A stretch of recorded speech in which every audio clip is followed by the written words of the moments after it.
Hey, I'm Brad, and I'm here with Chris Rhinehart, the project lead from the long-awaited Prey, the demo for which you can actually find on GameSpot tonight. But for now, we're just going to let Chris walk you through the demo and let you know all the features that are going to be available in the game. Well, the demo, when we were kind of designing the demo of what we wanted to do with it, we decided that the best thing to do would be to start from the very beginning of the game, let people just play from the start up until a certain point in the game. That would be the best way to actually let them kind of get into the game, because that introduces all the characters. We've got a really good progression for how the mechanics get introduced to the player and all that. So that's the best way to do it. Just start from the beginning, go to a certain point. So the demo that people can grab today is the first 5 levels of single player and 2 multiplayer maps. Cool. Let's take a look. Sounds good. Well, this map, we're kind of jumping a little bit ahead. This one is about the the 3rd map, and actually show after the main character Tommy has actually been abducted by these aliens. So this is when he's actually on the ship running around. So essentially, at this point, it's kind of early in the game. Tommy just has his wrench with him right now, and essentially what we're kind of showing off is as the player kind of gets acclimatized to the level. Kind of has some simple combat. They get their first weapon here. Now, one of the things that we're really doing with the weapons is we're trying to have a real kind of organic look to the weapons, while they still have kind of a familiar feel to them. So this one is actually called the Hunter Rifle. And this weapon, kind of a rapid fire blast, the alt fire is kind of a sniper scope type of thing, where part of the weapon actually, it's really cool, and it comes out and actually latches onto your eye for the zoom in. So as you can see on the video, these guys are basically just coming out of empty space. Can you tell us how these aliens are able to get around like this? Absolutely. Well, one of the big components of the game is portals, and that was one of the things that kind of in the original Prey years ago, that was one of the big things we wanted to carry across, was to keep the portals. And essentially what portals are is they're a rip in space from one point to another. Kind of like a fancy teleporter in that everything just naturally works though. You can shoot through them, you can snipe through them, you can walk through them. That felt weird. It's perfectly smooth. So, and we've got a couple of different types of portals, actually also in the demo and in the full game. We've got the one type right here is what we call a glow portal, where it's a very obvious portal. You can see there's a glow around it. You can tell there's a portal, but we've got other places where you can't tell necessarily that it's a portal, and it just looks like you're stepping through a doorway. And that's what allows us to do a lot of kind of crazy, kind of mind screw tricks and stuff like that. Cool.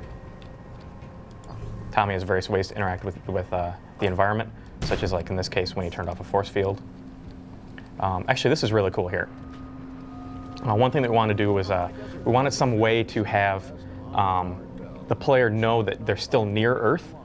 And so one of the things that we decided to do was have the aliens actually intercepting Earth transmissions. And as we try to talk about what type of shows would they be intercepting, one of the things that we decided would be perfect would be to get Art Bell. If you don't know who he is, he's like this kind of, he hosts this radio show for like skeptics and like a paranoia type of thing. People will call in, or paranormal, people will call in, they talk about werewolves, they talk about aliens, whatever. But so we got him to kind of do a special radio show of what's going on while these aliens are invading Earth. These things are pretty cool. And so this is kind of like our human head philosophy, really, really quick about puzzles. When we introduce a new puzzle, we put the player in a situation where they really can't do much else other than kind of interact with what they can interact with the puzzle. So they've got like a really simple puzzle that they do first, and then after that we can do more and more complicated puzzles by combining these puzzle elements. And this is a bit of a spoiler with the demo, but essentially what you do is you have to push this breakable pod down to this thing, and there's supposed to be a membrane right here that you'll shoot and blow up with that pod. So it's kind of like you learn the pod blows up that membrane. So later on in the game, if you see that membrane again, you know you have to find a pod to blow it up. Cool. So what I'm going to do now is I'll actually jump to a map a little bit later and actually show you basically one of Tommy's main spirit powers. So people that have been keeping up with Prey for all the years it's been in development know that it has kind of a Native American cultural tinge to it. Can you tell us how you guys incorporated that into the gameplay? Absolutely. Well, one of the big things that we want to do is we want to be really kind of true to Tommy's native heritage, while at the same time kind of introducing it to him and to the player. So the way we did that is Tommy actually at the beginning of the game kind of rejects his heritage. He really doesn't care about his life. He really doesn't care about what's going on. He just kind of wants to get off of his reservation. Well, kind of throughout the course of the game, he rediscovers his heritage and discovers that because of his Native American heritage and because of these kind of powers he obtains, he's able to kind of overcome a lot of the obstacles in the game. And one of the powers that we have is this ability called Spirit Walk, which what it is it's the ability to kind of astral project. Tommy can drop his body, leave his body, and then proceed in kind of a spiritual form. So a good example here is right here. And at this point, actually, Tommy's grandfather kind of gives him a little key to know that he has to leave his body at this point. So what you can do is you can just hit a key and you can spirit walk. So the body is left behind, and you're in this spirit mode right now. And you have to be really careful where you leave the body, though, because you can leave it in a place where like creatures can come up, attack it. And if your body's attacked, you'll get snapped back to it instantly, and you'll take extra damage. But while you're in this mode, you can go through obstacles that the player cannot normally go through, like this force field. So I could walk up and I can disable this force field from the other side with my spirit. And then I could return to my body and proceed through here. Or the other thing is, you also have this bow, this Cherokee bow, which this is the only weapon you have when you're in your spirit form. And you do not have the weapon in your physical form. So, and when you're in this form, creatures are less likely to notice you. So you can kind of like, if you want to play kind of stealthy, you can try to, use the spirit to try to get the drop on the creatures. You can come up to them and just take them out pretty quickly with the bow.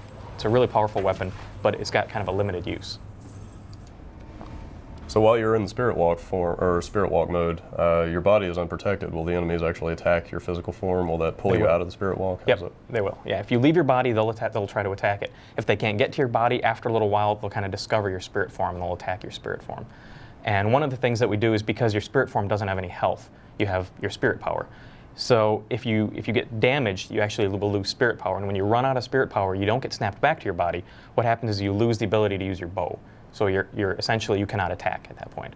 The reason we did that is because we didn't want to limit the players so they couldn't solve puzzles. So there are a lot of puzzles that we have that are around, leaving your body, spirit walking, doing something, and then returning. Okay. Actually, another spirit power that the player has is this bird right here, whom we call Talon. And that name is kind of a throwback to the original game where the main character is named Talon Brave. Where what the bird does is he's got a bunch of different abilities, one of which is like right here, he'll land next to things and he'll actually translate the alien text for you. So you can kind of understand the alien language when you get him. The other thing that he'll do is he'll actually fly out and he'll attack enemies and kind of distract them. Where he can fly out, he'll get kind of in their face and the enemy will actually attack the bird instead of you so that you can go out and actually take the enemy out.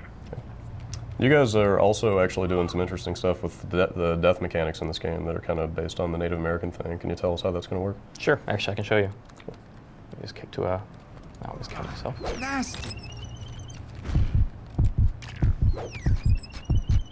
So what we're doing with death is at a certain point in the game, you have this ability to what's called death walk, which is what we're showing here.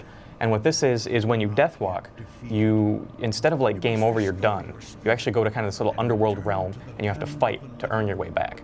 Now we tried to make we experimented a lot with it, but we tried to make the death walk experience really, really quick. The rule was we want to make it faster than like a quick load. So it's maybe 10, 15 seconds. And essentially what you do is you fight these death wraiths, which are kind of like flying around your body here. And after you've killed enough of them, or actually after a certain amount of time, kind of the center of this opens up and starts pulling you back in. And so you've got a limited amount of time to try to kill as many more wraiths as you can before you're pulled back right where you died. So the game is meant to be kind of a continuous experience. If you die, you'll have to do your little death walk thing, and then you'll come right back to right where you died. So there's no interruption, no loading times to go to the death walk, anything like that? No, totally smooth. You're taken right there, you fight, and you're brought right back. Cool. So you guys are doing some crazy stuff with gravity in this game too. I've played this demo a little bit, and there's some parts that can actually be kind of disorienting. Can you tell us how that's going to work? Sure. We have a couple of different things we're doing with gravity. One of which is we actually have the ability to completely flip gravity. So you're on the walls, you're on the ceiling. And then another variation of it is this thing called wall walk. And what that is if there's a special wall walk surface, you can actually walk up to it and walk right up it, onto the wall, onto the ceiling. And this was kind of a thing we prototyped kind of early on, and it worked out so well that we ended up putting it pretty much everywhere in the game. And we had it replace certain things that are in a lot of other first-person shooters, like ladders. We don't have those at all. We just have wall walk to go from a low point to a high point. So, and essentially what wall walk is you'll walk right up it, you can walk right on the ceiling. Enemies can use wall walk, so you can actually kill them and they'll properly drop down to the ground. And when you're on wall walk, like for instance right here I'm upside down, there are a couple of ways to get off of it. You can walk off it, or if you just hit the jump button, you'll flip properly and land.